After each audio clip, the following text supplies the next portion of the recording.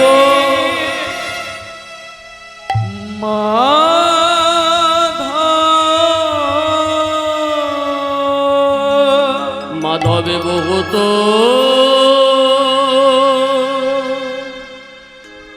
মিনতি করুত বহুত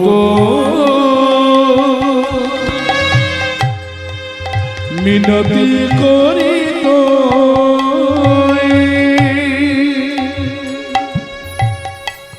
দেয় তুলসী তিল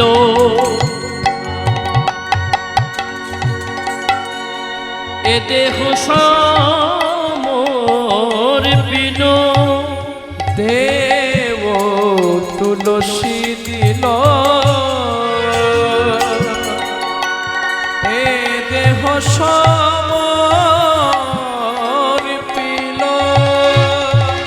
ওগো দয়া যেন না ছড়ো ভিব মাধবে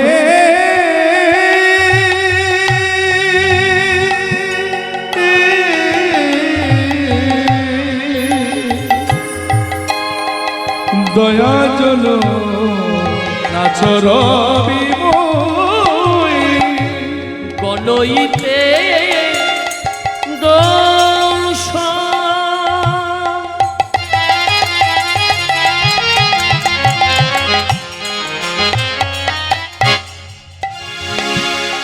গুণলে সোনা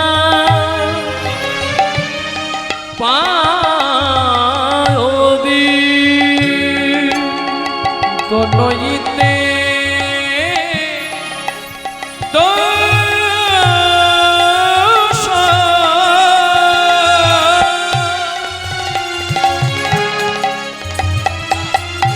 গুণলে সোনা পাবি যবে তুহু করবি বিচার মাধব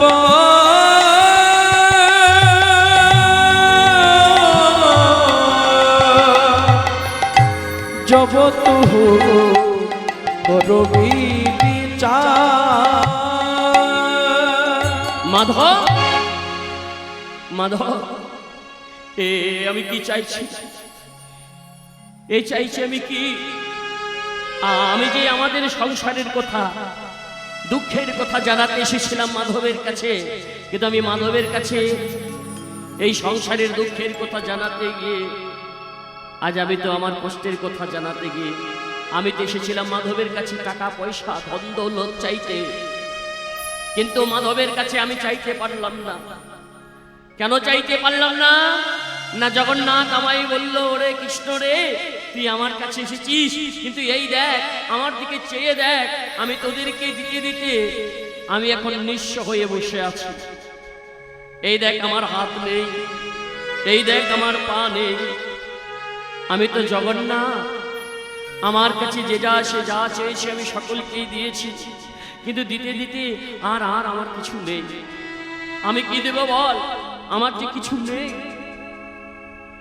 মাধব, আমি তো টাকা পয়সা চাইতে এসেছিলাম, কিন্তু এই টাকা পয়সা ধন দৌলত চাইতে এসে আমি নিজেই চাইতে পারিনি। মাধব মনে মনে চিন্তা করছে কৃষ্ণমণ্ডল। তাই মাধবকে কি জানাচ্ছেন জানেন? মাধবকে জানাচ্ছে, ওগো মাধব, আমার একটু বড় অভাব আছে। কিসের অভাব জানো মাধব? আমার কোনো সন্তান নেই। তাই মাধব, তুমি যদি কৃপা করে আমায় একটি পুত্র সন্তান দিতে দাও না মাধব, তবে যে সন্তান তুমি আমায় দেবে প্রভু, সেই সন্তান, ওমা আমায় এই সন্তানটা আর 5 জন সন্তানের মতো আমায় দিও না। আমায় যে সন্তান তুমি দিয়ে পাঠাবে, সেই সন্তানটা কেমন দেবে জানো প্রভু? জানো, কৃষ্ণ কৃষ্ণ ভক্ত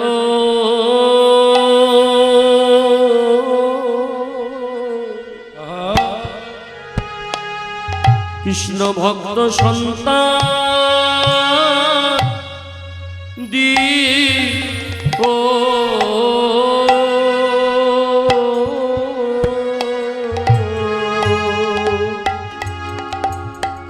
একটা কৃষ্ণ ভক্ত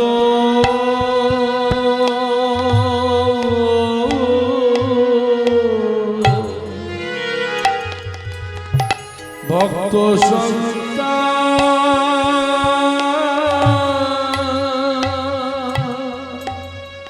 দিও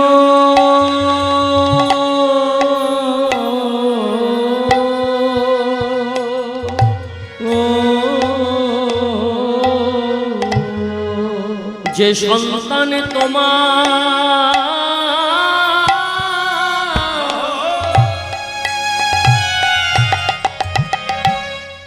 তোমার নাম করিবে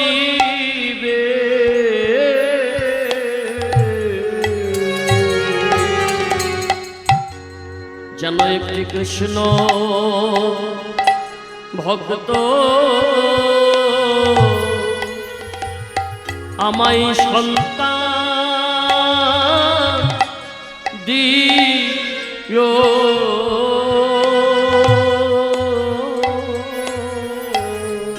ও গো যে তোমার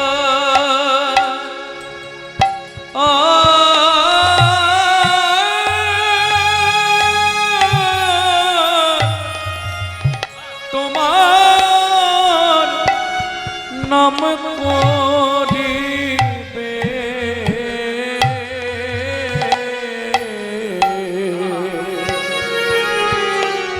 একটা কৃষ্ণ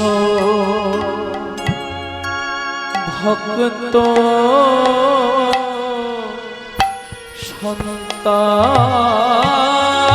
সন্তান দিও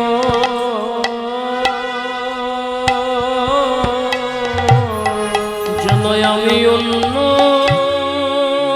কিছু চাই না একটা কৃষ্ণ ভক্ত সন্তান দিও অন্য কিছু চায় না মাধব কৃষ্ণ ভক্ত সন্তান দিও তাই গৌরানন্দে হইব কিছু চায় না মাধব কৃষ্ণ ভক্ত সন্তান দিও অন্য কিছু চায় না মাধব কৃষ্ণ ভক্ত সন্তান দিও অন্য কিছু চায় না মাধব কৃষ্ণ ভক্ত সন্তান দিও অন্য কিছু চায় না মাধব কৃষ্ণ ভক্ত সন্তান দিও অন্য কিছু চায় না কৃষ্ণ ভক্ত সন্তান দিও অন্য কিছু চায় না মাধব কৃষ্ণ ভক্ত সন্তান দিও অন্য কিছু চায় না মাধব কৃষ্ণ ভক্ত সন্তান দিও অন্য উলুধ্বনি ভয়েরা কৃষ্ণ ভক্ত সন্তান দিও অন্য কিছু চায় না মাধব কৃষ্ণ ভক্ত সন্তান দিও অন্য কিছু চায় না মাধব কৃষ্ণ ভক্ত সন্তান দিও কৃষ্ণ ভক্ত সন্তান দিও এ কি এ আমি কি চাইলাম আমি কি চাইলাম জগন্নাথের কাছে আমি যে জগন্নাথের কাছে টাকা পয়সা ধন দৌলত চাইতে এসেছিলাম আমি এর পরিবর্তে একটি কৃষ্ণ ভক্ত সন্তান চেয়ে নিলাম বাড়ি যখন ফিরে যাব বাড়ি ফিরে গিয়ে আমার স্ত্রী দুরিকা গিয়ে জিজ্ঞাসা করে বলবে স্বামী তুমি জগন্নাথের কাছে গিয়েছিলে জগন্নাথের কাছে কি চেয়ে নিয়ে আমি কি উত্তর দেব ওমা যেই না ওই কৃষ্ণমণ্ডল বাড়িতে ফিরে গেল আর বাড়ি ফিরে যাওয়ার পর স্ত্রী দুরিকা দেবী কৃষ্ণমণ্ডলকে বলছে, স্বামী তুমি তো জগন্নাথের কাছে গিয়েছিলে, তা জগন্নাথের কাছে কি চেয়ে নিয়ে এলে বলো? বলে, দুরিকা আমি জগন্নাথের কাছে চাইতে গিয়েছিলাম বটে, কিন্তু জানো দুরিকা, যেই না আমি জগন্নাথের কাছে এসে দাঁড়ালাম, অমনি জগন্নাথ আমাকে দেখে বলছে, ওরে কৃষ্ণ রে, তুই আমার কাছে এসেছিস বাবা, এই দেখ, চেয়ে দেখ, আমি তো জগন্নাথ, এই জগতের সকলকে দিতে দিতে নিজে আমি এখন নিঃস্ব হয়ে বসে আছি, আমি কি দেব বল? তাই আমি চাইতে পারিনি টাকা পয়সা, তবে আমি খালি হাতে ফেরত আসিনি, আমি জগন্নাথের কাছে চেয়েছি কি না, আমি জগন্নাথের কাছে আমাদের হয়ে একটা কৃষ্ণ ভক্ত সন্তান আমি চেয়ে নিয়ে এসেছি। ভালো করেছি, ভালোই করেছি, তোমার ইচ্ছাই তো আমার ইচ্ছা। তাই ওমা কিছুদিনের মধ্যে ওই কৃষ্ণমণ্ডল আর দুরিকা দেবীর কোল আলো করে আমাদের জন্ম নিলেন সেই কৃষ্ণ ভক্ত সন্তান। কোথায়? ওই মেদিনীপুর জেলায়। কেমন ভাবে? ওগো ধরণাতে জন্মিল দুঃখী মণ্ডল, ধরণাতে জন্মিল দুঃখী মণ্ডল, ধরণাতে জন্মিল দুঃখী মণ্ডল, জনমিলা রে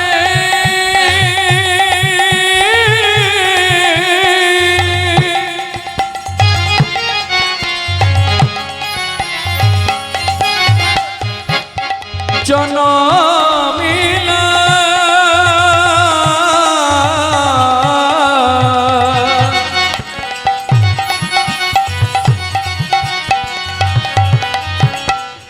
আনন্দয়া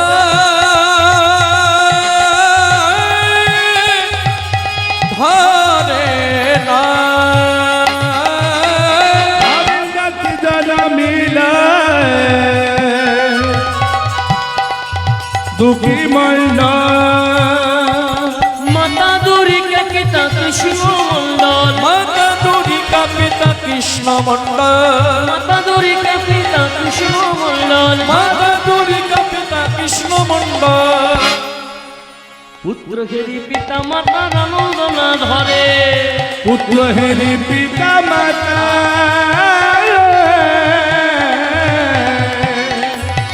আনন্দ ধরে, ওই পাড়াপতি সবাই যেন জয়ধ্বনি করে, গণপতি সবে হরিধ্বনি করে, সবে হরিধ্বনি করে, পাড়াপতি বিশেষণে হরিধ্বনি করে, গণপতি বেশি সবে হরিধ্বনি করে, উলুধ্বনি হরিধ্বনি করে সর্বজন, ধ্বনি হরিধ্বনি করে সর্বদা। তোমরা উলু দাও গো,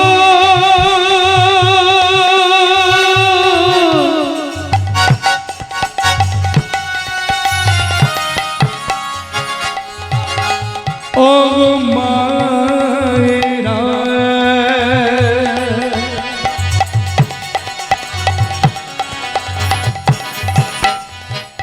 তোমরা উলু দাও,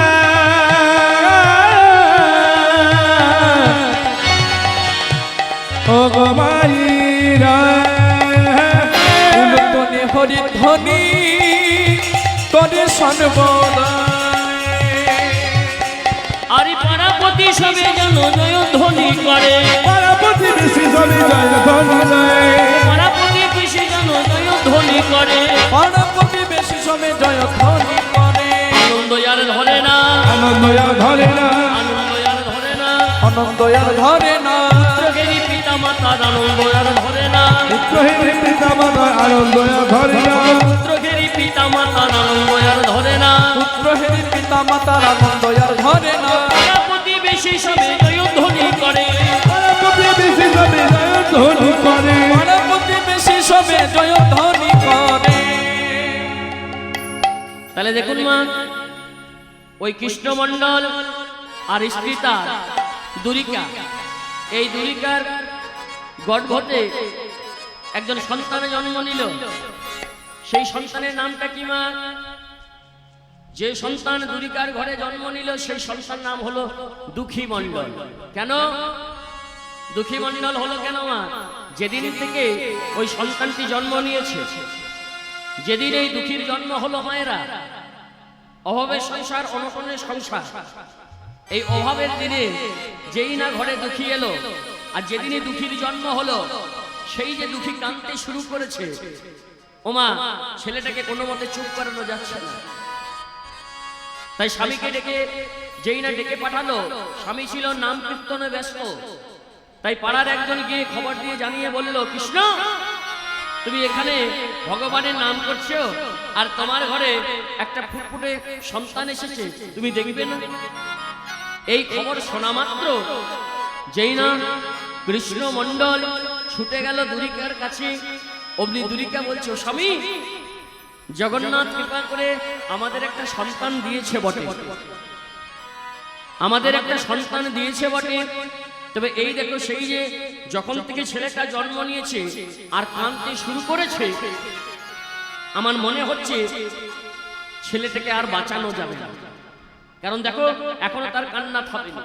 সেই যে জন্ম নিয়েছে, জন্ম নেওয়ার পর থেকে এমন ভাবে কাঁদতে শুরু করেছে, আমার মনে হচ্ছে ছেলেটার বাঁচবে না গো। যাও না গো, ও স্বামী যাও না, কারো কাছে গিয়ে, কারো কাছ থেকে গিয়ে যদি একটু মধু এনে দিতে পারো, যদি ছেলেটার মুখে দিই, যদি দেখি ছেলেটাকে চুপ করানো যায় নাকি। তা বলছো, ও দুরিকা তুমি যে আমায় মধু আনতে বলছো, তা আমাদের কাছে তো পয়সা নেই, আমার কাছে তো করি নেই, কার কাছে মধু আনবো? দোকানে যদি মধু কিনতে যাই তাহলে তো টাকা চাইবে, পয়সা চাইবে, আমার কাছে তো কোনো পয়সা নেই। তবে যদি কারো কাছে ধার করে যদি আবার মধু কিনে নিয়ে আসি, সেই ধার যদি আমি আবার পরিশোধ করতে না পারি, তাহলে পরবর্তী জন্মে আমাকে তার বাড়িতে কুকুর হয়ে জন্ম নিতে হবে। তাই গৌর হরি বল। মনে রাখবেন মায়েরা, কারো কাছে যদি ধার নেন টাকা, সেই টাকা ধার যদি শোধ করতে না পারেন, মনে রাখবেন আপনাকে তার বাড়িতে পরবর্তী জন্মে কুকুর হয়ে জন্ম নিতে হবে। তাই গৌর হরি হরি বল। তাহলে বলে, এ তো আমি পারবো না, আমার কাছে কোনো টাকা পয়সা নেই, তাহলে কিভাবে মধু আনবো? তবে দুরিকা তুমি যখন বলেছো ছেলের মুখে মধু দিতে হবে, তখন মধু আমি দেবো বটে, তবে যে মধু তুমি বলছো সেই মধু কিন্তু আমার ছেলের মুখে আমি দেব না। তবে যে মধু ওই দোকানে পাওয়া যায় না, আজ আমি মধু দেব। কোন মধু দেব? যে মধু দোকানে পাওয়া যায় না, পাওয়া যায় শুধু দোকানে।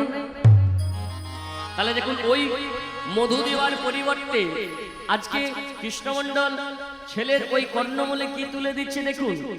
মধু দেওয়ার পরিবর্তে ছেলের মুখে কৃষ্ণ নাম শুনিয়ে দিচ্ছে। কেমন ভাবে?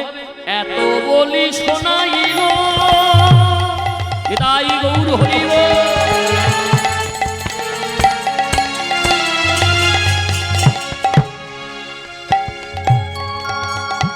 মধুর কৃষ্ণ নাম,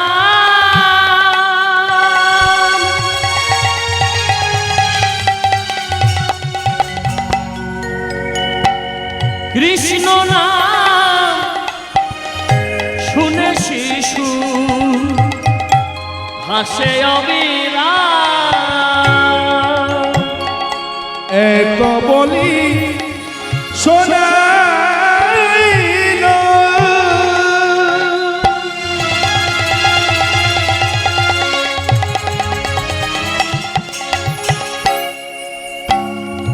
মধুর কৃষ্ণ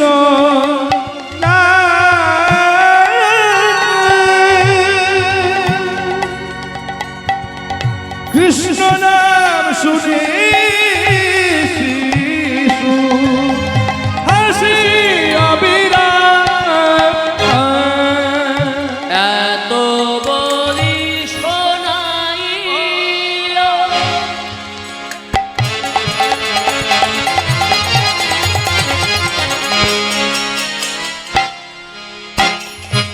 আমার তাই গৌর হরি বল।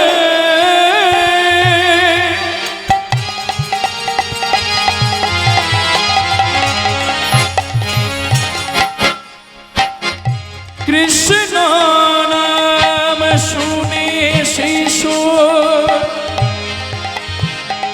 জয় বলি হরি, এত বলি শোনাইল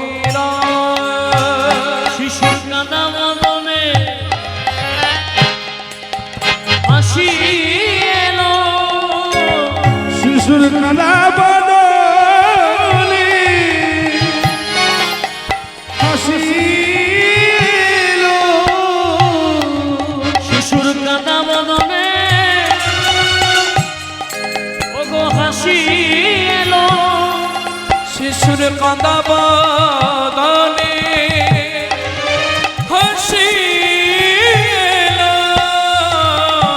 মধুর কৃষ্ণ ওই না সোনার পরে ও গো কাঁদা বদনে হাসি এলো। মধুর কৃষ্ণ সোনার পরে কাঁদা বদলে হাসিল। ওমা তাহলে শিশুর মুখে ওই দোকানের মধু না দিয়ে কৃষ্ণ নাম শুনিয়ে দিলেন কর্ণমূলে। যেই না কর্ণমূলে কৃষ্ণ নাম শুনিয়ে দিলেন, ওমা ছেলেটা কাঁদতে কাঁদতে চুপ করে আজ হাসছে গো।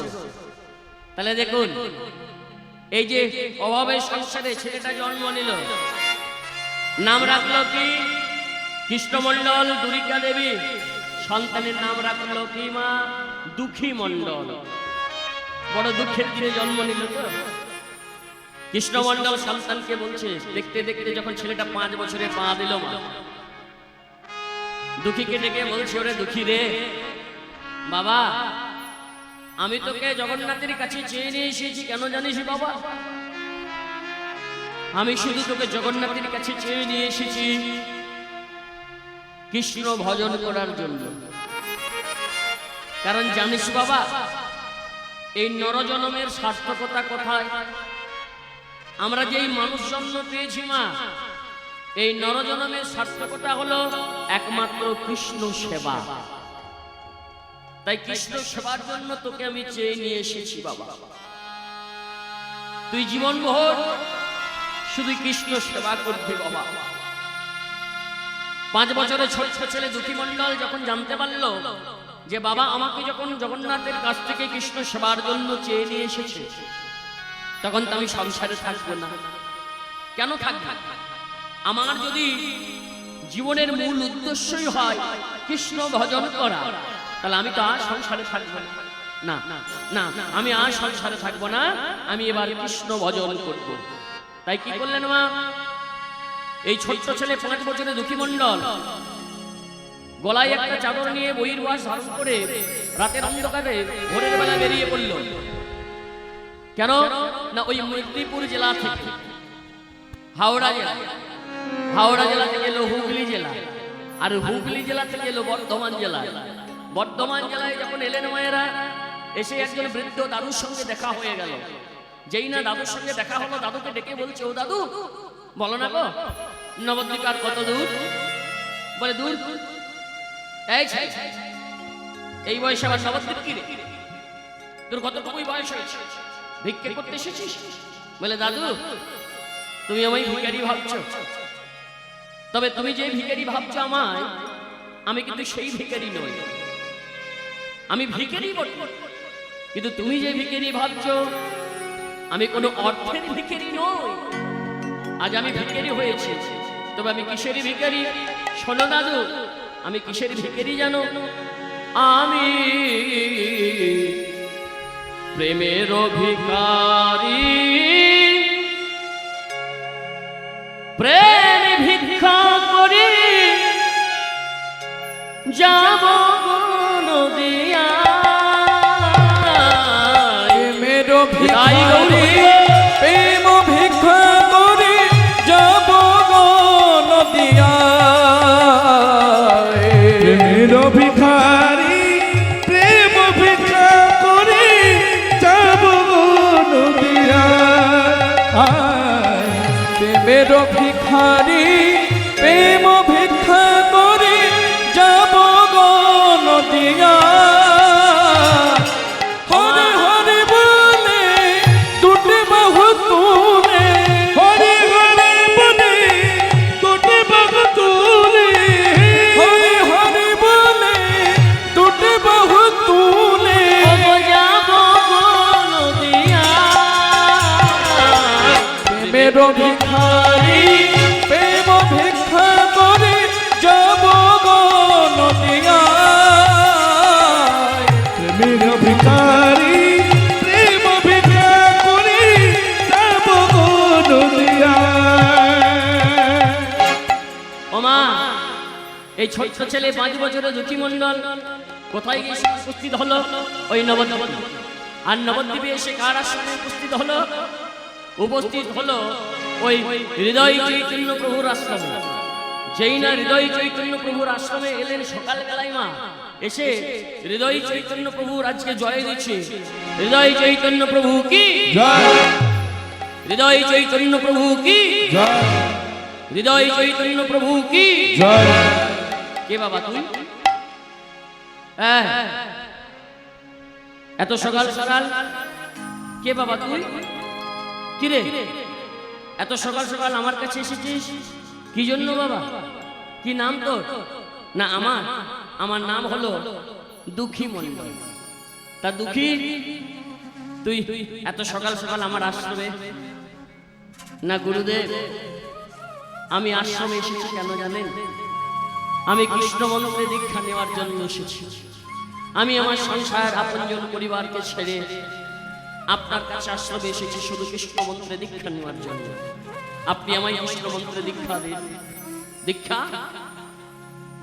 এই দুঃখী, এত সহজে কৃষ্ণ মন্ত্রে দীক্ষা দেওয়া যায় না। আগে তো আমায় জানতে হবে তুই কৃষ্ণ মন্ত্রে দীক্ষা নেওয়ার উপযুক্ত কিনা। আগে তো আমায় তোকে দেখে নিতে হবে যে তুই যে বলছিস আমি কৃষ্ণ মন্ত্রে দীক্ষা নেব, আর নেব বললেই তো দেওয়া যায় না। আগে আমায় জেনে নিতে হবে, দেখে নিতে হবে তুই কৃষ্ণ মন্ত্রে দীক্ষা পাওয়ার উপযুক্ত কিনা। আমি যেদিন জানবো তুই কৃষ্ণ মন্ত্রে দীক্ষা পাওয়ার উপযুক্ত, এই যে তোর হৃদয় ভূমিটা, তোর হৃদয় ভূমিটা এখন কৃষ্ণ নামের উর্বর হয়েছে কিনা আমি আগে জানবো।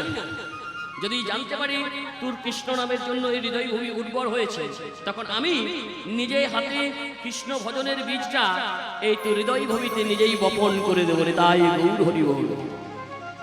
ওমা, এত সহজে কিন্তু কৃষ্ণ ভজন হয় না। কৃষ্ণ ভজন করতে গেলে অনেক কষ্ট সহ্য করতে হয়। কি গো মায়েরা, অতি সহজে কি কৃষ্ণ ভজন হয়? কৃষ্ণ ভজন এত সহজ কথা নয়। তাহলে শোন, এই যে তুই কৃষ্ণ ভজনের জন্য আমার কাছে ছুটে এসেছিস, তার জন্য তোকে পরীক্ষা দিতে হবে। দেখবো দেখবো তুই কেমন কৃষ্ণ ভজনের উপযুক্ত হয়েছিস। হৃদয় চৈতন্য প্রভু কি করলেন? একটা মাটির কলসি কি ওমা ওই দুঃখীর মাথার উপরে চাপিয়ে দিলেন। আর চাপিয়ে দিয়ে বলছে, শোন দুঃখী, কৃষ্ণ সেবা আজ থেকে তো শুরু হবে। তবে কিভাবে? ওই সুরধনী গঙ্গায় জল এনে তুই মাথায় করে এই কৃষ্ণের তুলসী বন তুই নিজে ঢালবি। তুই তুলসী বন সিঞ্চন করবি। এটাই হবে তোর কৃষ্ণ সেবা। যেই না এইটুকু 5 বছরের ছেলের মাথায় একটা মাটির কলসি চাপিয়ে দিল, ওমা অন্যান্য প্রতিবেশীরা বলা বলি করছে, দেখ দেখ হৃদয় চৈতন্য ঠাকুরের কোনো কাণ্ড জ্ঞান নেই।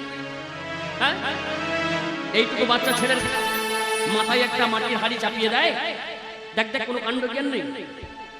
এই মাথায় হাড়িকে নিয়ে দুঃখী মণ্ডল মনে মনে চিন্তা করছে, এত বড় হাড়ি নিয়ে ভর্তি করে জল এনে কি ওই কৃষ্ণের তুলসীবন সিঞ্চন করা যায়? দূর, এ আমি পারবো না। তাই মাটির কলসিকে মাথায় নিয়েছে মা, আর মাথায় নিয়ে হাত দিয়ে যেই না ভাঙতে যাবে, ওই মাটির কলসিটা কথা বলে উঠলো, দাঁড়াও। একই ও বাবা, মাটির কলসি এবার কথা বলে? বলে প্রয়োজন হলে কথা বলে, প্রয়োজন হলেও মাটির কলসিও কথা বলে। তোমার কৃষ্ণ ভজনের ধৈর্য নেই তো তুমি কৃষ্ণ ভজন করো না, তা বলে তুমি আমায় কেন কৃষ্ণ ভজনের অধিকারী থেকে বঞ্চিত করছো? শোনো, তোমার মতো প্রথম জীবনে আমার কৃষ্ণ সেবার আমি অধিকারী ছিলাম না। আমি আমার প্রথম জীবনে মাটির কলসিটা বলছে মা,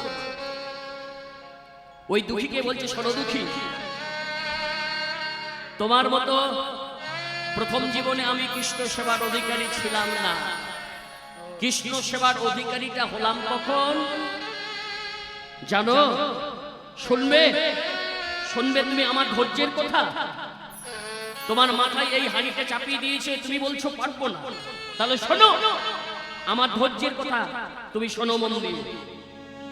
প্রথম জীবনে আমি ছিলাম কোথায় জানো? প্রথম জীবনে আমি ছিলাম কুমোর ভাইয়ের ওই বাড়ির পিছনে কাদা মাটায় ওই মাটি কাকর হয়ে পড়েছিলাম।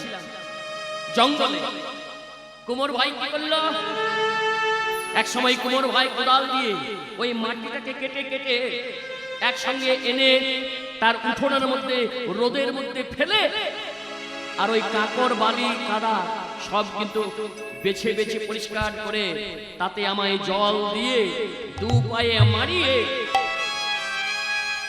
তুলতুলে নরম তাল বানিয়ে দিল। আমি হয়তো মনে মনে ভাবলাম যে এইবার হয়তো আমার মাটি জনম থেকে আমি উদ্ধার পেয়ে গেলাম, তাই গৌর হরি হরি বল। কিন্তু না, এত করেও শান্তি নেই। কি করলো ওই কুমোর ভাই, কি করলো জানো? কুমোর ভাই সে আমাকে একটা চাকার মধ্যে বসিয়ে দিল, আর চাকার মধ্যে বসিয়ে দিয়ে দু হাতের তার দু আঙ্গুলের নিপুণ কায়দা আমায় এমন ভাবে একটা সুন্দর কলসির রূপ দিল। আমি ভাবলাম তাহলে এখানেই হয়তো আমি উদ্ধার হলাম, এখানেই আমি বেঁচে গেলাম। বলি না, এখানেও আমি বাঁচলাম না। যখন মাটির কলসির রূপ দিল মা, সেই কলসিকে নিয়ে আমায় কি করলো জানো? আমাকে ওই কুমোর ভাই রোদের মধ্যে ফেলে আমাকে শুকিয়ে নিল।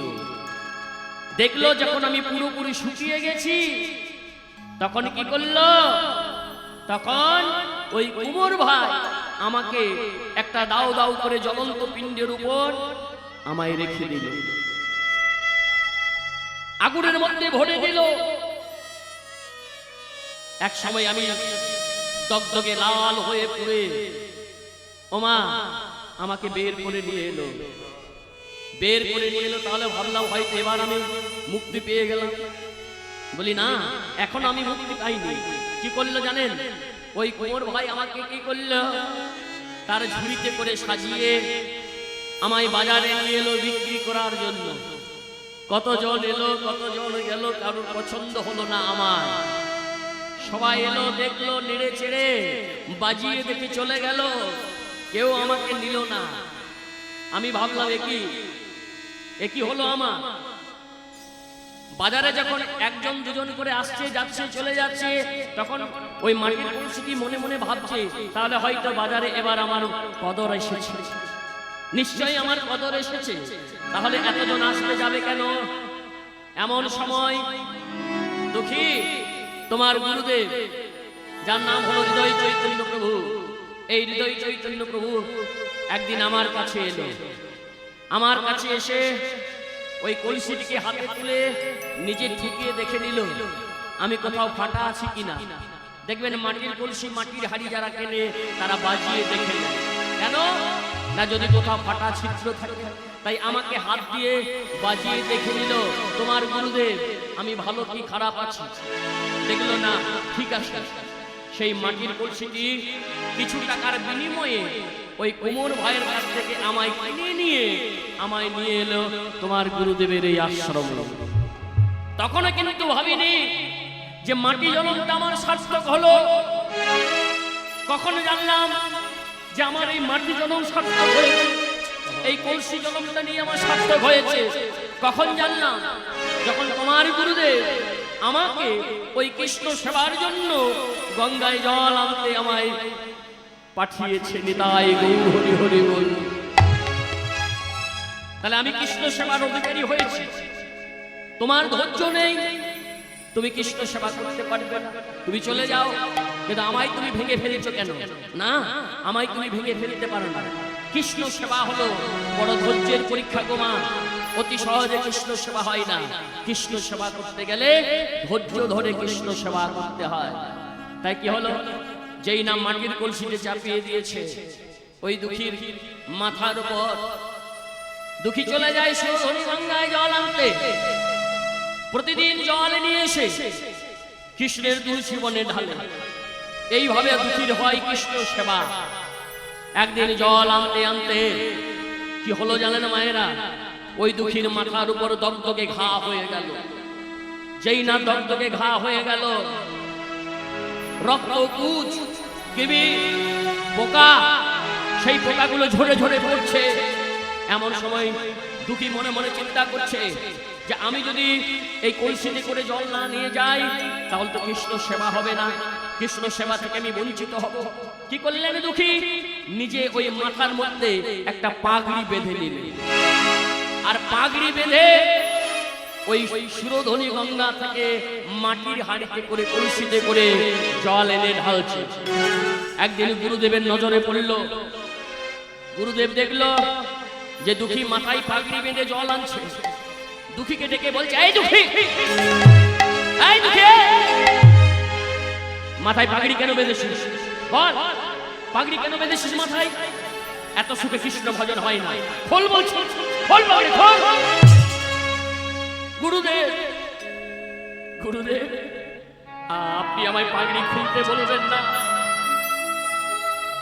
কি বললি? কি বললি দুঃখী? তুই পাগড়ি খুলবি না? এই নাকি না কৃষ্ণ মন্ত্রে দীক্ষা নেওয়ার জন্য আমার কাছে এসেছিস?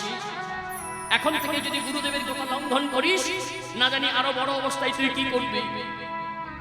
বল, খোল পাগড়ি। না গুরুদেব, আমায় পাগড়ি খুলতে বলবেন না। বলি কেন রে? তুই বল, পাগড়ি খুলবি কিনা খুলবি না বল। খোল বলছে, এখনো সময় আছে, খোল। যেই দেখছে দুঃখী পাগড়িটা খুলছে না, অমনি হৃদয় চৈতন্য প্রভু জোর করে দুঃখীর পাগড়িটা খুলে দিয়েছে। যেই না খুলে দিয়েছে, অমনি দেখছে ওই দুঃখীর মাথায় দগদগে ঘা, রক্ত বুদ, পোকাগুলো সব ঝরে ঝরে পড়ছে। কি কি দুঃখী, কি করেছিস তুই? তোর মাথায় এত দগদগে ঘা, তুই কেন বলিসনি আগে? তুই কেন বলিসনি রে?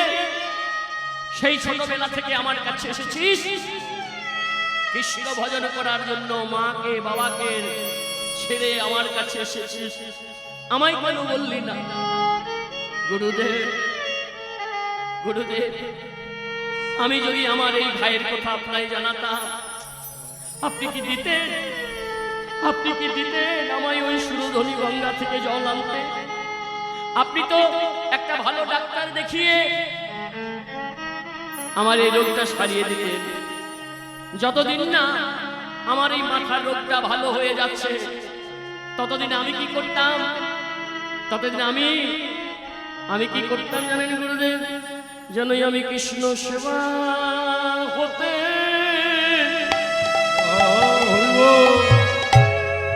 বঞ্চিত হতাম। নিতাই গৌর হরি বল, হরি বল। কৃষ্ণ সেবা হতে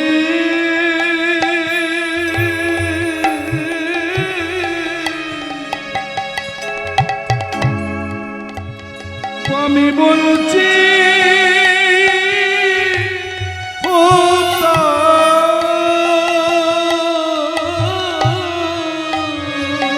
আমি কৃষ্ণ সেবা হতে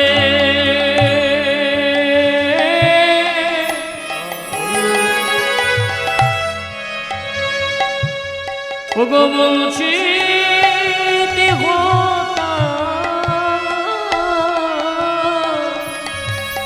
কৃষ্ণ সেবা হতে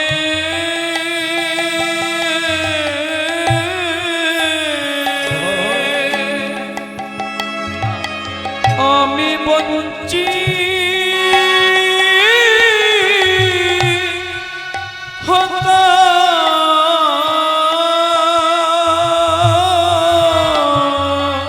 বলি আমি যদি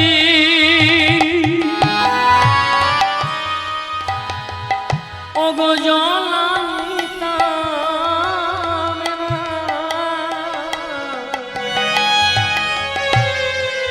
কৃষ্ণ সেবা হতে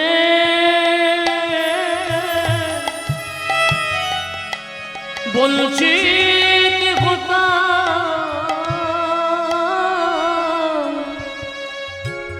ওগো আমি যদি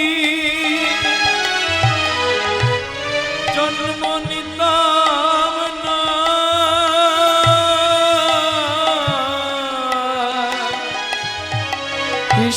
সেবা থেকে বঞ্চিত হতো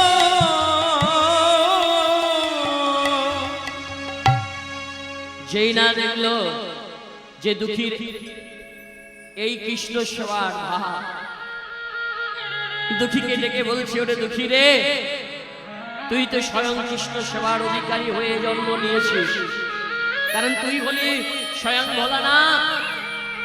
এই কৃষ্ণ ভজন করার জন্যই তো তোর জন্ম হয়েছিল। তাই বুকে টেনে আদর করে বলছে, শোন, এবার তুই কৃষ্ণ ভজন করার জন্য তোকে যেতে হবে বৃন্দাবনে। তাই এই যে তোর কৃষ্ণ ভজন, আজ থেকে আমি তোর নতুন নাম দিলাম। তোর বাবা মা নাম দিয়েছে তোর নাম দুঃখী, আজ থেকে তোর আমি নতুন নাম দিলাম। আজ থেকে তোর নাম দিলাম আমি কৃষ্ণ দাস। তাই বাবা মায়ের দেওয়া নাম হলো দুঃখী, আর হৃদয় চৈতন্য প্রভু গুরুদেবের দেওয়া নাম হলো কৃষ্ণ দাস। এই দুঃখী কৃষ্ণ দাস চলে গেল কোথায়? ওই বৃন্দাবনে। জীব গোস্বামী পাদের কাছে চলে যাচ্ছে বৃন্দাবনে কৃষ্ণ মন্ত্রে যুগল মন্ত্রে দীক্ষা নেওয়ার জন্য। যখন ওই গুরুদেবের কাছে চলে যাচ্ছে মা বৃন্দাবনে, যাচ্ছে, যেতে যেতে পথে যাচ্ছে আর মনে মনে গাইছে আনন্দ মনে। আমরাও গাইব মা, সকলে আমরাই গাইব। চলুন সকলে উচ্চস্বরে বিদায় গৌর হরি হরি বল। গুরুদেবের জয় গান গাইতে গাইতে যাচ্ছে। বলুন জয় গুরু, জয় গুরু, জয় গুরু, বলো জয় জয় গুরু হরি হরি বল। জয় গুরু, জয় গুরু, জয় গুরু, জয় জয় গুরু, বলো জয় গুরু, জয় গুরু, জয় গুরু, বলো জয় জয় গুরু, জয় গুরু, বলো জয় গুরু, জয় গুরু, বলো জয় জয় গুরু, জয় গুরু, জয় গুরু, জয় গুরু, জয় জয় গুরু, জয় গুরু, আয়, জয় গুরু, আয়, জয় গুরু, বলো জয় জয় গুরু, জয় গুরু, বলো জয় গুরু, জয় গুরু, বলো জয় জয় গুরু, জয় গুরু, তাই জয় গুরু, জয় গুরু, জয় জয় গুরু, বলো জয় গুরু, জয় গুরু, জয় গুরু, বলো জয় জয় গুরু, বলেন গুরুদেবের জয় হোক। জয়। যেই না জীব গোস্বামী পাদের কাছে গিয়ে আশ্রমে উপস্থিত হলো, আর উপস্থিত হয়ে আজকে গুরুদেবের জয় গান দিচ্ছে, জয় ধ্বনি দিচ্ছে। কেমন ভাবে? জীব গোস্বামী পাদ কি, জয়, জীব গোস্বামী পাদ কি, জয়, জীব গোস্বামী পাদ কি। জয়। যেই না গুরুদেবের চরণে গিয়ে প্রণাম জানালো দুঃখী, অমনি জীব গোস্বামী পাদ দুঃখীকে ডেকে বলছে, কি বাবা, কে তুমি? তা কি ব্যাপার এত সকালবেলায় আমার কাছে? না গুরুদেব, আমি এসেছি আপনার কাছে কৃষ্ণ মন্ত্রে যুগল মন্ত্রে দীক্ষা নেওয়ার জন্য। বলে কি নাম তো? না আমার নাম হলো দুঃখী কৃষ্ণ দাস। কি বললি? তোর নাম দুঃখী কৃষ্ণ দাস? যে কৃষ্ণের দাস হয় সে কি আবার দুঃখী হয় রে? হ্যাঁ, কি রে? যে কৃষ্ণের দাস হয় সে আবার দুঃখী কি করে হয়? হ্যাঁ, বলে না গুরুদেব, আমার নামটা হলো, আমার বাবা মায়ের দেওয়া নাম হলো দুঃখী, আর আমার গুরুদেবের দেওয়া নাম হলো কৃষ্ণ দাস। কি বললি? এই দুঃখী, তা তোর গুরুদেবের নাম কি রে? না আমার গুরুদেবের নাম, আমার গুরুদেবের নাম হলো হৃদয় চৈতন্য প্রভু। কি বললি? কে কোথায় আছিস? এই দুঃখীকে বসতে দে, এই দুঃখীকে বসতে দে রে, এই চল দে, এ ভালো করে সেবা কর। একই গুরুদেব, আপনি আমার গুরুদেবের নাম শুনে আপনি চমকে উঠলেন কেন? চমকে উঠবো না? চমকে উঠবো না? তোর গুরুদেব কেউ সাধারণ কেউ ছিল না রে। তুই যার শিষ্য, তোর গুরুদেব কোনো সাধারণ গুরু ছিল না। জানতে চাস? তুই জানতে চাস যে তোর গুরুদেবের নাম শুনে কেন আমি চোখ করলাম? শুনবি? প্রথম জীবনে তোর গুরুদেব কে ছিল জানিস? তাহলে শোন, তোর গুরুদেবের বন্ধু ছিল ওই গৌরীদাস পণ্ডিত। তোর গুরুদেবের বন্ধু গৌরীদাস পণ্ডিত, যিনি হলেন ব্রজের সুবল সখা। এই হৃদয় চৈতন্য প্রভুর গুরুদেব হলো কে জানেন? বন্ধু বললাম তো, কিন্তু বন্ধু ছিল না, ছিল কে? গুরুদেব ওই গৌরীদাস পণ্ডিত। কারণ এই গৌরীদাস পণ্ডিতই হলো নিতাই গৌরের বন্ধু। তাহলে দেখুন, এই গৌরীদাস পণ্ডিত যিনি হলেন ব্রজের সুবল সখা, যখন হৃদয় চৈতন্য প্রভু ও মায়েরা, এই হৃদয় চৈতন্য প্রভু যখন আশ্রমের কাজে ব্যস্ত, তখন এই হৃদয় চৈতন্য প্রভুর গুরুদেব একদিন ওই তীর্থ ভ্রমণে বেরিয়ে পড়েছিলেন। আশ্রমের দায়িত্ব দিয়েছিল হৃদয় চৈতন্যকে। হৃদয়কে বলেছিল, হৃদয় রে, যতদিন না আমি আশ্রমে ফিরে আসছি ততদিন পর্যন্ত আশ্রমের সব কিন্তু দায়িত্ব পালন করিস। আমার দেখবি আশ্রমটা যাতে ভালোভাবে ঠিক থাকে, তাই আশ্রমের দিকে তুই একটু খেয়াল রাখিস। এই বলে ওই গৌরীদাস পণ্ডিত তীর্থ ভ্রমণে বেরিয়ে পড়ল। দেখলো আস্তে আস্তে যখন আশ্রমের বাৎসরিক তিথি এসে উপস্থিত হলো, তখন দেখলো গুরুদেব তো ফিরে এলো না। তাহলে গুরুদেব যেহেতু ফিরে এলো না, তাহলে আমি কি করব? আশ্রমের যে উৎসব হয় সেই উৎসব কি এবছর হবে না? তা তো নয়। তাহলে গুরুদেব এখনো ফিরে এলো। গুরুদেব ফিরে আসেনি বলে নিজেই কিন্তু আশ্রমের কাজ এই হৃদয় চৈতন্য প্রভু শুরু করেছিলেন। তো যেদিন আশ্রমের বাৎসরিক তিথির উৎসব শুরু করলেন মা, সেই দিনই আবার গৌরী দাস পণ্ডিত মানে গুরুদেব তিনি আশ্রমে ফিরে এলেন। আশ্রমে ফিরে এসে দেখছে কি আশ্রমের কাজ শুরু হয়েছে। হৃদয়, কই তুই আমায় একটু জানাস? আমার বিনা অনুমতিতে আশ্রমের কাজ শুরু করেছিস? শোন, এই যে তুই আমার বিনা অনুমতিতে আশ্রমের কাজ শুরু করলে, বেরিয়ে যা আশ্রম থেকে, বেরিয়ে যা আশ্রম থেকে। তুই আমার কথা লঙ্ঘন করেছিস। আশ্রম থেকে বের করে দিল। যেই না আশ্রম থেকে বের করে দিল হৃদয় চৈতন্য প্রভুকে, অমনি কিছুদিনের মধ্যে ওমা এই গৌরীদাস পণ্ডিত, যিনি নিতাই গৌরের বন্ধু, এই গৌরীদাস পণ্ডিত একদিন শয়নে আছে, শুয়ে আছে। আর শয়নে শুয়ে থাকার পর তিনি স্বপ্নে দেখছে। কি দেখছে না? তিনি স্বপ্নে দেখছে, ওমা স্বপ্নে কি দেখছে জানেন? এই গৌরীদাস পণ্ডিত স্বপ্নে দেখছে হৃদয় আনন্দে হৃদয় মাঝে কি করছে জানেন মায়েরা? স্বপ্নে দর্শন করছে। স্বপ্নে দর্শন করছে কি? তাতে নিতাই গৌর নাচিতেছে, নিতাই গৌর নাচিতেছে, নিতাই গৌর নাচিতেছে, নিতাই গৌর নাচিতেছে, আনন্দের হৃদয় মাঝে নিতাই গৌর নাচিতেছে, হৃদয় আনন্দের হৃদয় মাঝে নিতাই গৌর নাচিতেছে, হৃদয় আনন্দের হৃদয় মাঝে নিতাই গৌর নাচিতেছে, হৃদয় আনন্দে হৃদয় মাঝে নিতাই গৌর নাচিতেছে। গুরুদেব কি দেখলেন মা? গৌরীদাস পণ্ডিত দেখলেন যে আমি তো নিতাই গৌরের বন্ধু, তাহলে আমি নিতাই গৌরের বন্ধু হয়ে আমার হৃদয়ের মধ্যে নিতাই গৌরকে আমি স্থান দিতে পারিনি। আমার শিষ্য নিতাই গৌরকে তার হৃদয়ে স্থান দিয়েছে।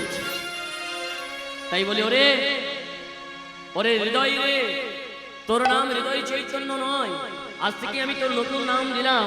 আজ থেকে তোর নতুন নাম হলো কি? হৃদয় আনন্দ। ওমা গুরুদেবের নাম ছিল হৃদয় আনন্দ, নামটা হয়ে গেল হৃদয় চৈতন্য। প্রথম জীবনে গুরুদেবের নাম ছিল হৃদয় আনন্দ, এই গৌরীদাস নাম রাখলেন হৃদয় চৈতন্য। তাহলে তোর গুরুদেব কোনো সাধারণ গুরু ছিল না। ওমা যেই না দুঃখী মন্ডল বলছে যে গুরুদেব আমি এসেছি যুগল মন্ত্রে দীক্ষা নেওয়ার জন্য, আমায় যুগল মন্ত্রে দীক্ষা দে। বলি, ওরে তুই যে যুগল মন্ত্রে দীক্ষা নিতে চাইছিস, তা এসেছিস যখন বটে, তখন এক কাজ কর, শোন, তোকে প্রথমেই ভুলে যেতে হবে তোর পূর্বের পরিচয়। বলে কি না, এই যে প্রথম জীবনে যে তোর নাম ছিল সেই নাম তোকে ভুলে যেতে হবে। আজ থেকে আমি তোর নতুন নাম দেব। কি নাম? না, আজ থেকে তোর নতুন নাম হলো, তুই একজন বৃন্দাবনের সেবিকা। তোর নাম হলো কনক মঞ্জুরি। আর তোর কৃষ্ণ সেবা কিভাবে হবে?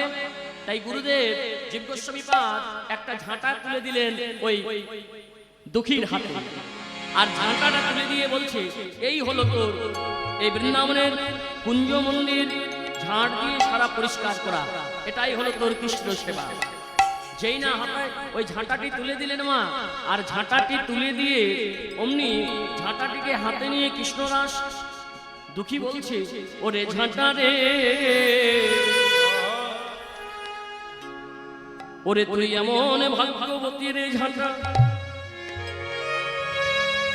আমি সাদের মানব জন্ম পেয়ে বৃন্দাবনে ভগবানের সেবা করতে পারলাম না। তুই সাধারণ একটা ঝাঁটা হয়ে বৃন্দাবনে আজি ধুলাই গোড়াগড়ি যাচ্ছিস।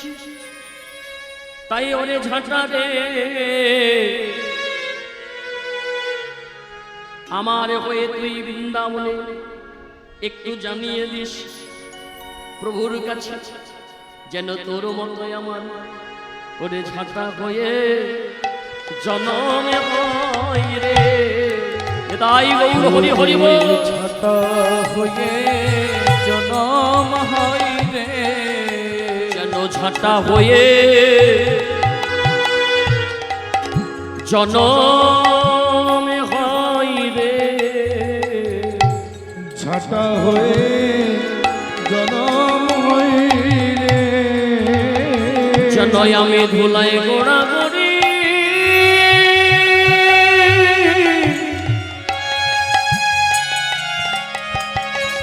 গোড়াগড়ি যেতে পারি, যেন আমি ঝাঁটা হয়ে জনমে হয় রে। ধুলাই গোড়াগড়ি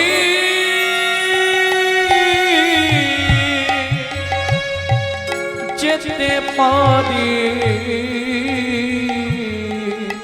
যেন ঝাঁটা হয়ে জনম হয় রে। তাই ঝাঁটা তুলে দিল কৃষ্ণ সেবার জন্য। ওমা, আর যেই না ঝাঁটাটি হাতে পেয়েছে এই কৃষ্ণদাসের কাজ হলো কি সারা কুঞ্জ মন্দির ঝাঁট দিয়ে পরিষ্কার করা। তাই ঝাঁটাটি নিয়ে ওই সারা কুঞ্জ মন্দির আজ পরিষ্কার করে বেড়াচ্ছে।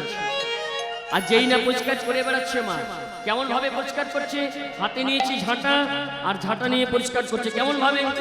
জয় রাধা শ্যাম জয়, জয় গিরিধারী, জয় রাধা শ্যাম জয়, জয় গিরিধারী, জয় রাধা শ্যাম জয়, জয় গিরিধারী, জয় রাধা শ্যাম জয়, জয় গিরিধারী, জয় রাধা শ্যাম জয়,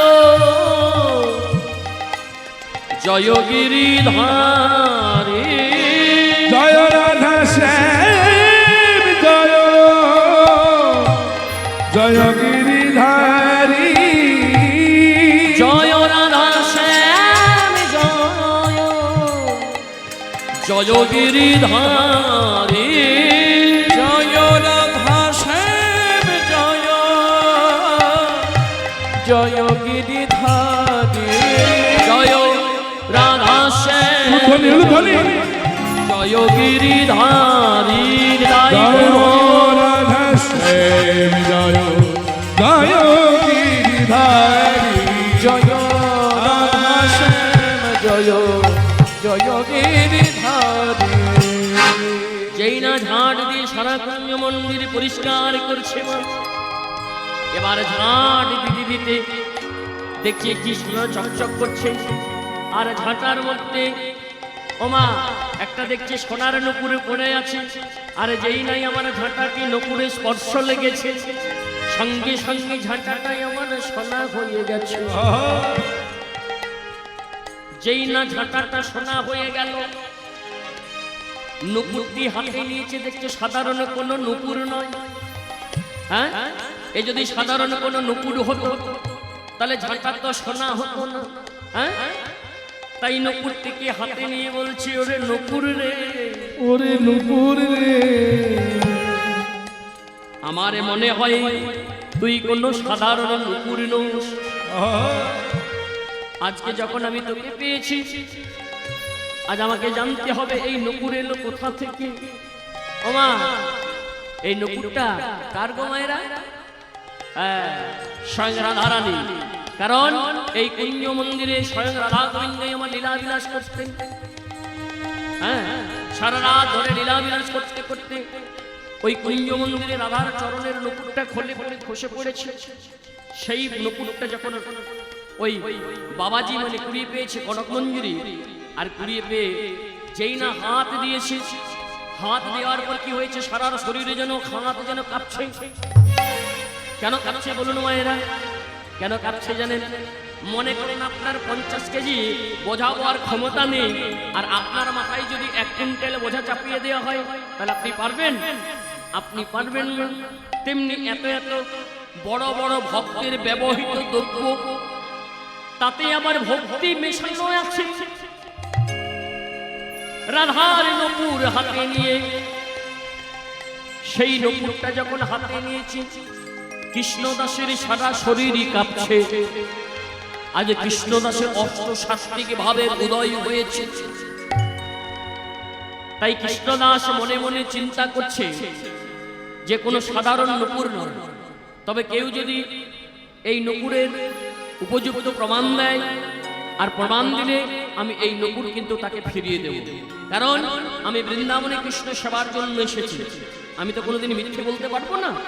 তাই যার নূপুর হারিয়েছে, সে যদি উপযুক্ত প্রমাণ দিয়ে এই নূপুর নিয়ে যেতে পারে, আমি তাকে নূপুর দিয়ে দেব। এইদিকে কি হয়েছে মায়েরা?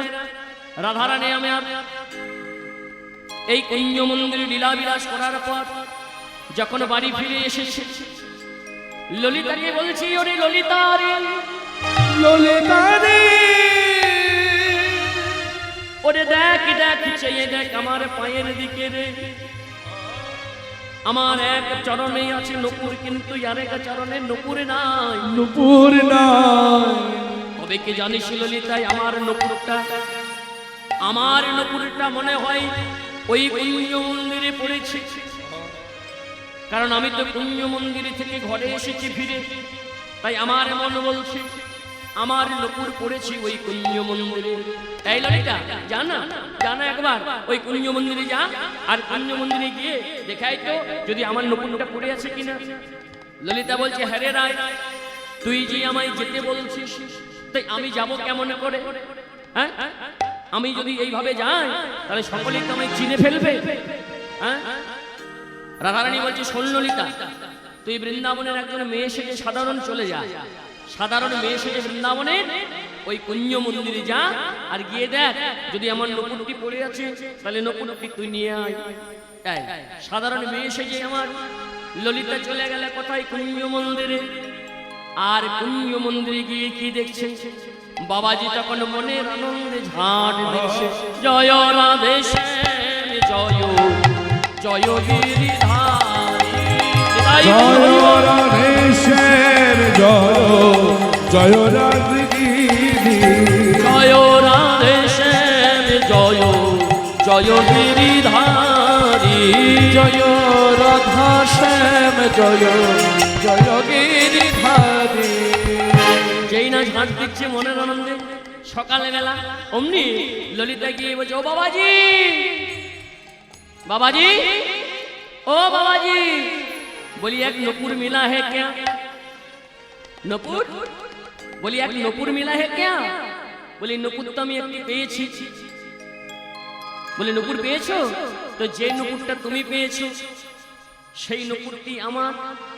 বাবাজি এখন ললিতার পায়ের দিকে তাকিয়ে দেখে ললিতার দুই চরণে দুটো নূপুরই পড়ে আছে। নিতাই গৌর হরি হরি বল। কি রে ললিতা? এই মেয়ে, বলে তুই যে বললি ওই চরণের নূপুর একটা আছে, কিন্তু আমি যে দেখছি দুটোই, তাহলে এটা তোর নকুর নয় নাকি? যদি তোমার নকুরটা হতো তাহলে তো দুটো চরণেই থাকতো না, একটা চরণে থাকতো। কিন্তু এই যে দেখছি দুই চরণেই নকুর আছে, তাহলে এই নকুর তো তোমার নকুর নয়। ললিতা বলছে ওই বাবাজিতে ধরে ফেলেছে। বলি নকুরটা আমার নয় বাবাজি, তবে নকুরটা আমার বান্ধবী। বলি ও তোমার নয়, তোমার বান্ধবী। বলি বাবা, তাহলে যার নকুর তাকে যদি নকুর নিতে হয় নিয়ে আসতে হবে আমার কাছে নাকি?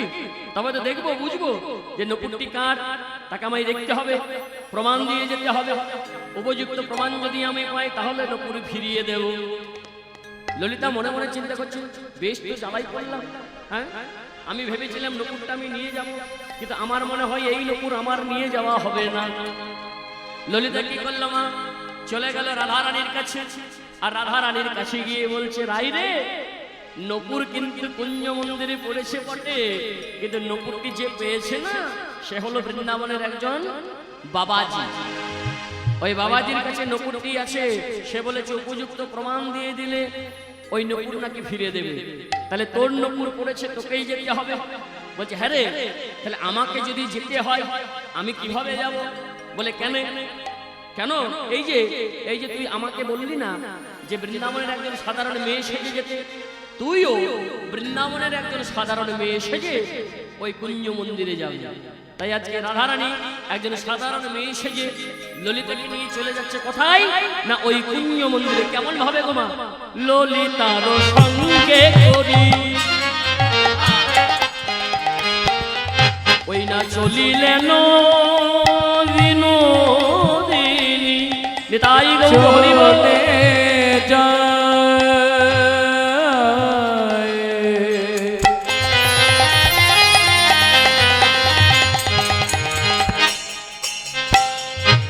চলে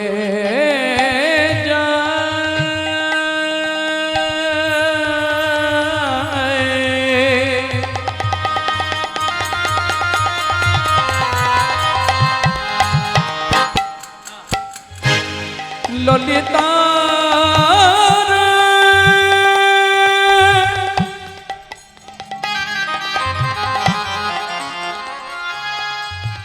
সঙ্গে করি চলে যায়, চলে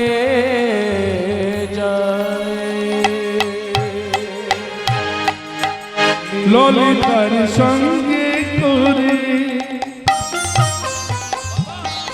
চলিলেন বিনোদিনী। ওই না কুঞ্জদারে কৃষ্ণ দাসে, কুঞ্জদারে কৃষ্ণ দাসে, কুঞ্জদারে কৃষ্ণ দাসে, কুঞ্জদারে কৃষ্ণ দাসে দেখিবারে পা জয় রাধা শ্যাম জয় জয় গিরিধারী, জয় রাধা শ্যাম জয় জয় গিরিধারী, জয় রাধা শ্যাম জয় জয় গিরিধারী, জয় রাধা শ্যাম জয় জয় গিরিধারী। ও বাবাজি, বাবাজি কে এত সকালবেলায়?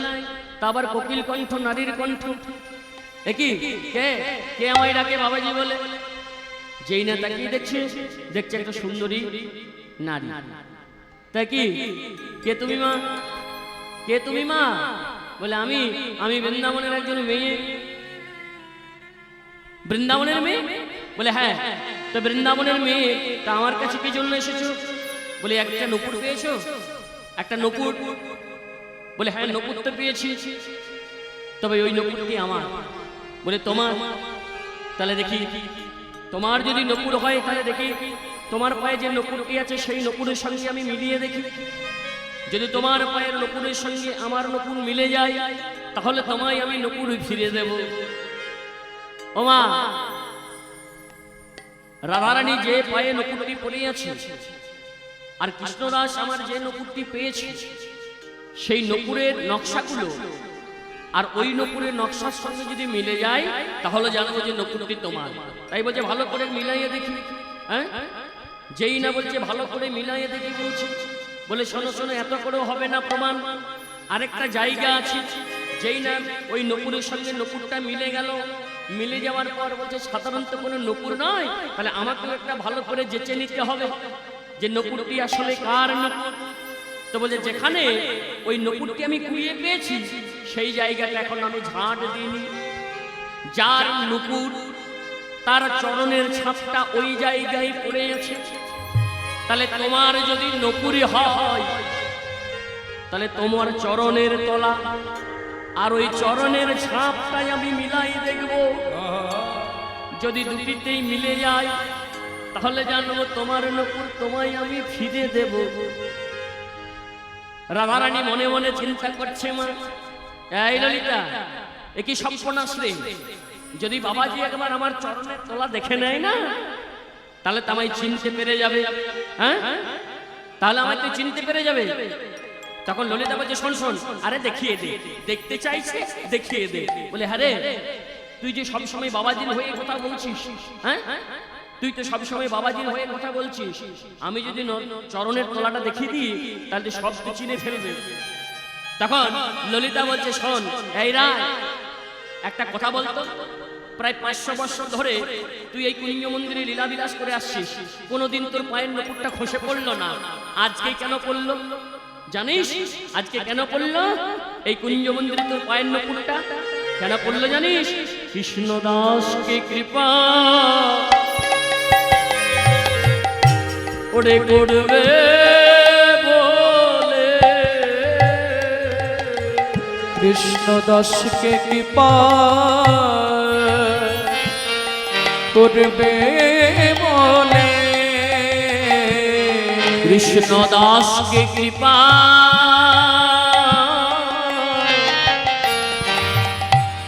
করবে বলে,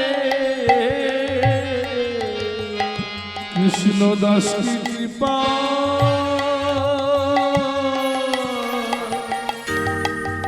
করবে বলে,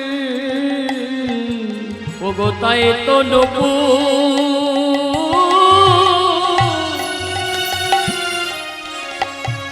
খসে পড়েছে, কৃষ্ণদাসকে কৃপা করবে বলে, ওগো তাই তো নূপুর খসে পড়েছে, কৃষ্ণদাসকে কৃপা করবে বলে। যেই নাই আমার রাধারানী আমার বাবাজির কাছে গেল, অমনি বাবাজি আমার চরণের ছাপের সঙ্গে যেই না রাধারানীর চরণের তলাকে দেখছে, যেমন আমার রাধারানীর চরণের চিহ্ন হলো 19টি, রাধার চরণের 19টি চিহ্ন, আর ওই চরণের ছাপে আছে 19টি চিহ্ন, মিলাইয়ে দেখছে কৃষ্ণদাস আমার সবই বুঝতে পারলেন। যেই নাই আমার কৃষ্ণদাস সবই বুঝতে পারলেন যে স্বয়ং রাধারানী আমার কাছে এসেছে, অমনি রাধারানীর কাছে এসে কৃষ্ণদাস বললেন রাধে গো, রাধে গো, বলে দেখাও এবার স্বরূপ দেখা, দেখাও এবার স্বরূপ দেখা, দেখাও তোমার স্বরূপ দেখা, দেখাও তোমার স্বরূপ দেখা, দেখে নয়ন মন সফল করি, দেখাও তোমার স্বরূপ দেখা, নয়ন মন সফল করি, দেখাও তোমার স্বরূপ দেখা, নয়ন মন সফল করি, দেখাও তোমার স্বরূপ খানি, নয়ন মন সফল করি, দেখাও তোমার স্বরূপ দেখা। রাধারানীকে যেই না চিনতে পারলেন, অমনি রাধারানী বললেন কৃষ্ণদাস তুমি আমায় চিনতে যখন পেরেছো, তুমি আমায় দেখলে, আমার স্বরূপ দেখলে, এবারে কৃষ্ণদাস আমি তোমাকে বলি, এই যে তুমি আমাকে দর্শন করলে, আমার স্বরূপ দেখলে, যেমন তুমি আমায় দেখলে, আমায় তুমি কেমন ভাবে দেখলে, এবারে দেখি তুমি আমায় বর্ণনা করে বলো যে আমার রূপের তুলনা তুমি কিভাবে দেবে, সেটা তোমার কাজ। এই যে তুমি আমার স্বরূপ দর্শন করলে কৃষ্ণ, এবার দেখে তুমি বলে দাও তুমি কেমন দেখলে। তখন কৃষ্ণদাস বলছে, তপ্ত কাঞ্চন হেম গৌরাঙ্গিনী রাধে বৃন্দাবনেশ্বরী বৃষভানুসুতাং দেবী ত্বাং নমামি হরে প্রিয়ে। আমার রূপের বর্ণনা তোমাকে একটু বলতে হবে, তুমি কেমন দেখলে কৃষ্ণদাস, দেখি আমি তোমার মুখ দিয়ে শুনতে চাই তুমি কেমন আমায় দেখলে।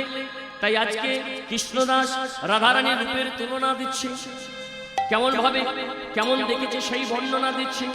কেমন ভাবে গো, রায় আমার কনক মুকুর, কনক মুকুর, কনক মুকুর কাতি, রায় আমার কনক নুপুর, কনক নুপুর, কনক নুপুর কাতি, শ্যাম বিলাসের ওগো সুন্দর তনু, শ্যাম বিলাসের সুন্দর তনু, শ্যাম বিলাসের ওগো সুন্দর তনু, শ্যাম বিলাসের সুন্দর তনু, ওগো সাজায়ে কতেক ভাতি, সাজায়ে কতেক ভাতে, ওগো শ্যাম বিলাসের সুন্দর তনু, সাজায়ে কতেক ভাতি, সাজায়ে কতেক ভাতি। ওমা রাধারানীর রূপখানা দেখতে কেমন ছিল? কনক মানে কি? কনক মানে হলো সোনা। রায় আমার কনক মুকুর, কনক মুকুর, কনক মানে হলো সোনার, মুকুর মানে কি গো?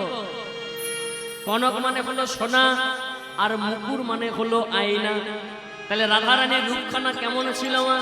যেন সোনার প্রেমে বাঁধানো আয়না। নেতাই গৌর হরি বল।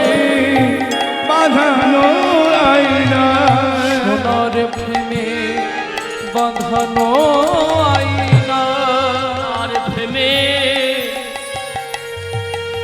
বাঁধানো আয়না, সোনার প্রেমে বাঁধানো আয়না। আজকে রাধারানীর রূপের যেই না তুলনা দিলেন, বলছে শোনো রাধে, রাধে গো আমি যখন তোমার দর্শন পেয়েছি, আমি তো জানি রাধে তোমার যখন আমি দর্শন পেলাম তখন আমি শ্যামের দর্শন পাবো। বলে কেন কৃষ্ণদাস? নাই আমি তো জানি রাধে তুমি শ্যামে ছাড়া নাও, আর শ্যামে কোনোদিনই রাধা ছাড়া নয়। তাহলে তোমার যখন আমি একবার দর্শন পেয়েছি, আমি তোমার মধুর দর্শন পাবো। হ্যাঁ, তাহলে সোনাটা ফিরিয়ে দে, ওই নকুরটা ফিরিয়ে দে। যেই না নকুরটা ফিরিয়ে দিতে যাচ্ছে, হাতটা টপ করে ধরেছে ললিতা। পাগল ছেলে, নকুরটা পেয়েছিস, হ্যাঁ নকুরটা ফিরিয়ে কি দিবি? নকুরটা নিজের হাতে পরিয়ে দে। কৃষ্ণদাস বলছে, ললিতা আমি শুনেছি যদি এই সোনার নকুরটা পরিয়ে দিতে হয় একমাত্র সোনার বেদির উপরেই পা রেখে এই নকুর পরাতে হয়। তাহলে সোনার বেদি কোথায় পাবো? তখন কৃষ্ণদাসকে বলছে, শোন সোনার বেদি কোথায় পাবি জানিস? হৃদয় মাঝে রেখে পড়ায়ে দে, হৃদয় মাঝে রেখে পড়ায়ে দে রে, হৃদয় মাঝে রেখে পড়ায়ে দে, হৃদয় মাঝে রেখে পড়ায়ে দে রে, সোনার পায়ের সোনার নকুর হৃদয় মাঝে রেখে পড়ায়ে দে, সোনার পায়ে সোনার নুপুর হৃদয় মাঝে রেখে পড়ায়ে দে রে, না সোনার পায়ে সোনার নকুর হৃদয় মাঝে রেখে পড়ায়ে দে। ওগো সোনার পায়ে সোনার নুপুর হৃদয় মাঝে রেখে পড়ায়ে দে রে। কি হলো মা?